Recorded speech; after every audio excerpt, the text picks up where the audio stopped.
Rahasia keutamaan Al-Baqarah ayat 285 dan 286. Hanya Allah turunkan untuk umat Nabi Muhammad SAW. Catat ini ya. Dan saya belum pernah bagi dimanapun yang ini, yang versi lengkapnya. Kalau bisa dilakukan, bukan hanya dosa digugurkan, tapi setiap hurufnya mempercepat terkabulnya doa kita di hadapan Allah Subhanahu wa Ta'ala. Ya. Ada 2 surah di dalam Al-Quran yang bila 2 surah ini dibacakan, itu setiap hurufnya dihitung bisa berpotensi menggugurkan dosa sekaligus mengabulkan doa-doa yang dimintakan. Sepanjang doa itu baik untuk urusan dunia akhirat kita. Kalau salah satu kurang baik, diperbaiki oleh Allah. Misal, dunia baik tapi akhirat tidak, maka diperbaiki oleh Allah kepada yang lebih baik. Surat pertama Al-Fatihah, surah kedua Al-Baqarah. Ya. Sebelum doa baca tuh Al-Fatihah sama Al-Baqarah. Tapi Al-Baqarahnya tidak dari ayat yang pertama.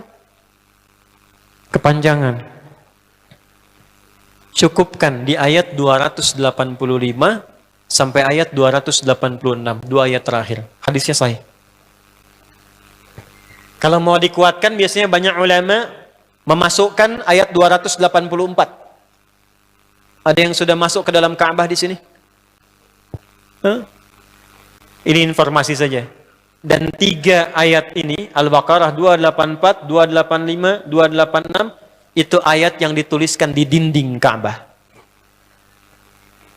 Itu yang saat berhala dikeluarkan, gambar-gambar dihapus, itu ya, syair-syair diganti dengan ayat Quran sehingga jadi kain kiswah Ka'bah di luar. Itu ada sejarahnya. Yang di dalam pun dihiasi dengan hiasan ayat Al-Quran. Di antara yang dituliskan itu Al-Baqarah ayat 284, 285, 286. Intinya di 285 dan 286-nya. Tadi rakaat pertama yang saya bacakan dalam salat Isya. Hadisnya sahih. Itu spesial malaikat Jibril turun kepada Nabi Muhammad SAW mengabarkan kabar gembira siapa yang membiasakan membaca Al-Fatihah. Ya, kemudian 2 ayat terakhir di Al-Baqarah dari amanar rasulu sampai fansurna 'alal qaumil kafirin, tidaklah dia membacakan itu kecuali setiap hurufnya dijaminkan mengabulkan doa-doa yang dia mohonkan sepanjang benar doanya dan tidak diselimuti maksiat. Nih maaf ya. Ini saya minta maaf dulu nih. Kalaupun Anda benar doanya khusyuk sampai nangis, tapi ada selimut maksiat dalam permohonan doa itu pengabulannya mental lagi. Hadisnya sahih. Thumma dzakara rajula yutilu as-safara ash'atha aghbara yamuddu yadayhi ila as-sama' fayaqulu ya rabb فقال رسول الله صلى الله عليه وسلم أن يستجاب لذلك فمطعمه حرام مشربه حرام ملبسه حرام وغذي بحرام فأن يستجاب لذلك. رواه مسلم. Nabi mengisahkan seorang lelaki menempuh perjalanan jauh. Awas, menempuh perjalanan panjang untuk ketaatan itu mempercepat doa dikabulkan 2 kali lipat dibanding orang biasa. Makanya kalau ada orang mau ke Mekah umrah, mau haji, titip doa. Ada yang mau beasiswa ke Madinah, ke Mekah, ke Al-Azhar, ke Mesir, titip doa. Saya biasanya kalau mau berangkat umrah, Ustaz titip doa, ayo tulis banyak tuh. Nggak saya baca. Saya simpen aja, ntar dekat Ka'bah, ya Allah engkau maha mengetahui. Ya, mohon kabulkan semua doa-doa ya dari teman-teman jamaah yang dititipkan dalam kertas yang telah mereka tuliskan itu. Simple Pak, daripada capek kita bacakan satu-satu. Dan alhamdulillah biasanya ya insya Allah terkabul. Insya Allah. Itu perjalanan jauh. Nah orang ini menempuh perjalanan untuk sekedar berdoa. Safar. Ya, safar yang baik. Kemudian yang kedua, yamuddu yadaihi ilas sama', dia mengangkat tangannya ke langit. Orang ini dia mengangkat tangannya. Jadi melakukan perjalanan jauh, mengangkat tangannya, yamuddu yadaihi ilas sama'. Orang yang berdoa dengan mengangkat tangan itu dijawab doanya oleh Allah lewat keterangan Nabi SAW itu bisa kamakala 2 kali lebih cepat dibandingkan dengan orang yang tidak mengangkat tangan saat berdoa. Jadi Anda cuma sekedar doa dengan mengangkat begini, itu lebih cepat potensi dijawabnya dengan mengangkat doa. Ada seorang bertanya pada Nabi sallallahu alaihi wasallam, hadis sahih, "Ya Rasulullah, bagaimana pendapatmu dengan seseorang yang meminta kepada Allah dengan mengangkat tangan?" Atau kama qala. Lalu Nabi mengonfirmasi, bertanya balik, "Bagaimana kalau ada seseorang memohon kepada Anda dengan mengangkat tangannya?" "Pak, tolong Pak, tolong Pak, tolong." Gitu kan? Di depan rumah Anda 1 jam begitu, "Pak, tolong Pak." Kira-kira Anda beri atau tidak? Beri. Minimal kalau Anda nggak punya kemampuan, Anda referensikan atau beri sesuai kemampuan Anda kan? Angkat tangannya. Dia jawab, "Saya malu kalau nggak ngasih." Apa kata Nabi? "Innallaha hayyun karimun." Allah itu lebih punya sifat peka untuk merasakan malu pada hambanya kalau dia tidak memberi ketika hambanya mengangkat kedua tangannya. Nah, nanti ada beda-beda posisi. Saat khatib Jumat misalnya satu begini untuk khatib. Makmum mengangkat 2 tangan. Yang ketiga dia mengatakan, "Ya Rabb, Ya Rabb." Asmaul Husna. Doa yang dibuka dengan Al-Asmaul Husna itu dijawab 2 kali lebih cepat dibandingkan dengan doa yang langsung dimohonkan kepada Allah. Itu perintah. Tahu Nabi Zakaria? Nabi Zakaria apa ujiannya? Diuji oleh Allah, hidup demikian lama sampai rambut memutih, fisiknya letih, istrinya divonis secara medis, maaf, monofos dan mandul. Kata medis gak mungkin punya keturunan. Maka beliau berdoa kepada Allah dan dalam doanya dimulai dengan Al-Asmaul Husna. Sebelum sampai ke doa itu di Ali Imran ayat 38 sampai 39, buka dulu Quran surah 17 Al-Isra ayat 110. Ini perintah langsung dari Allah. Qulidullah awid'ur rahman ayyamma tad'u falahul asmaul husna. Quran surah ke-7 ayat 180. Walillahil asmaul husna fad'uhu biha. Fad'u biha. Qulidullah, kalau engkau punya masalah hambaku, dan tidak ada di dunia ini yang tidak punya masalah. Quran surah kedua ayat 155. Wala nabluwannakum bisyai'. Setiap yang hidup itu, aku pasti akan uji dengan masalah. Itu kata Allah. Jangan disimpan sampai di situ, teruskan. Bukan untuk membebani hambaku dengan masalah, tapi untuk menaikkan kualitas hidupnya sehingga menjadi lebih baik. Jadi ketika Allah titipkan masalah itu, bukan ingin membuat kita bermasalah. Tapi dengan masalah itu kita diuji supaya kualitas hidup kita menjadi lebih baik. Ini Anda yang kuliah di UPI di sini, ada ujian nggak? Ada. Untuk apa ujian itu diadakan?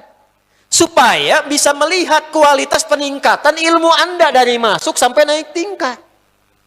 Kalau nggak ada ujian, nggak kelihatan kualitasnya bertambah. Logikanya begitu. Dan tidak mungkin Allah menguji seorang hamba di luar batas kemampuannya. La yukallifullahu nafsan illa. Jadi nggak ada orang yang hidup yang tidak punya masalah. Karena rumusnya mengatakan hidup berbanding lurus dengan masalah. Yang hidup pasti punya masalah. Yang tidak ingin punya masalah, tidak ingin hidup. Karena orang yang tidak hidup, yang hilang masalahnya, selesai hidupnya. Baik. Siapa yang tidak ingin punya masalah? Angkat tangan. Baik. Siapa yang ingin punya masalah? Alhamdulillah. Baik. Yang lain, wallahu a'lam. Nah, kulit Allah kalau sedang diuji masalah, kan yang ngasih siapa? Yang nitipkan siapa? Yang punya solusinya siapa? Kalau Anda tahu yang punya solusinya Allah, kenapa curhatnya bukan kepada Allah? Kan sudah dicontohkan di Quran, kalau punya masalah curhatin ke Allah. Quran surah 12 ayat 86, sejak era Nabi Yakub. Masalah di rumah tangga, anak bermasalah curhatnya pada siapa? Allah. Innama ashku bathi wa huzni ilallah. Aku tuh kalau punya masalah, sesedih apapun, curhatnya Allah. Bentangkan sajadahmu, curhatkan dalam sujudmu, tingkatkan takwamu. Wa may yattaqillaha yaj'al lahu makhraja. Quran surah 65 di akhir ayat yang kedua. Bentangkan sajadahmu, curhatkan, habiskan dalam sujudmu, keluarkan tangismu. Sehingga bebannya jadi ringan. Walaupun solusi belum datang, hatinya sudah tenang. Yang diperintahkan panjangkan sajadahmu, bukan panjangkan statusmu. Kita sudah tahu ayatnya, paham ketentuannya, tapi kenapa prakteknya ditumpahkan di Instagram, di Facebook, bikin vlog di YouTube, hanya untuk curhat saja. Dan ironinya dalam hal yang demikian, tahu yang menyelesaikan Allah. Sekarang tambah bonus, aminkan ya. Yang mengaminkan doa ini mudah-mudahan dihilangkan masalahnya. Puguma mana yang ada bermasalah kayaknya di dia. Itu gimana? Kumaha tuh ya teh? Paham? Curhatkan sama Allah. Nah, bagaimana mintanya? Sebut namanya ya Allah. Awidur Rahman.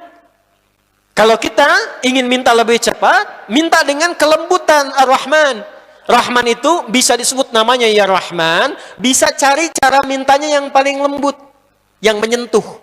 Allah senang dengan kalimat yang menyentuh. Misal ya. Kembali ke Nabi Zakaria tadi.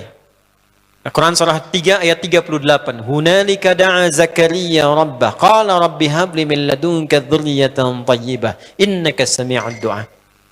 Ya Allah, hamba-hambamu itu telah menghukumi aku dan istriku tak akan mungkin punya keturunan. Sedangkan engkau yang maha pemberi tanpa punya batasan. Mereka mengatakan istriku punya keterbatasan. Maka aku memohon kepadamu yang pemberianmu tak ada batasan. Mohon ya Allah, anugerahkan keturunan dari sisimu saja ketika mereka mengatakan tidak mungkin itu punya. Sungguh engkau yang maha mendengar doaku ya Allah. Perhatikan, kalau kepada yang maha mendengar saja tidak terkabulkan, mohon tunjukkan kepadaku saat ini dengan cara apa lagi dan kepada siapa lagi aku mesti memohon. Itu dalam banget.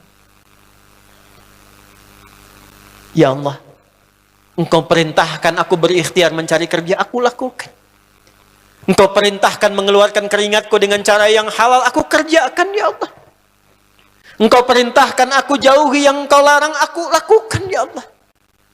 Sekarang aku telah berikhtiar dari sejak keluar, aku telah menunaikan sholat subuh seperti yang engkau maha mengetahuinya. Dan menjelang malam aku mengadukan bahkan di rumahmu ya Allah hanya untuk sesuap nasi bagi istri dan anakku dari yang halal itu. Aku telah melakukan apa yang engkau perintahkan, aku hanya memohon apa yang telah engkau janjikan.